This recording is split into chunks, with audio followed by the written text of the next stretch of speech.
నా సహోదరులందరికీ ప్రభు అయిన యేసుక్రీస్తు నామములో వందనాలండి. ఈ దినము దేవుని వాక్యాన్ని ధ్యానం చేసుకుందాం.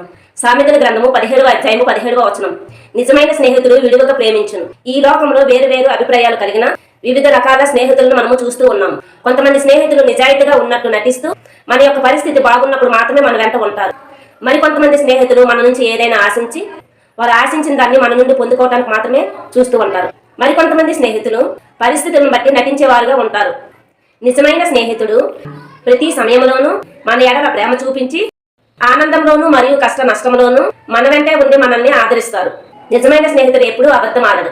మన వెనుక మన గురించి హీనంగా మాట్లాడడు. యోహాను 3:16 మన ఎడల ప్రేమ చూపించి నిత్య జీవం ఇచ్చుటకై తండ్రి చేత మనకు అనుగ్రహింపబడ్డాడు. లోకంలో ఏ స్నేహితుడు త్యాగం చేయడు. మన పాపం కొరకు సిలువలో మరణించి మన కొరకు ప్రాణం పెట్టెను. 1 పేతురు 2:24 వచనం. కాబట్టి నిజమైన స్నేహితుడు యేసయ్య.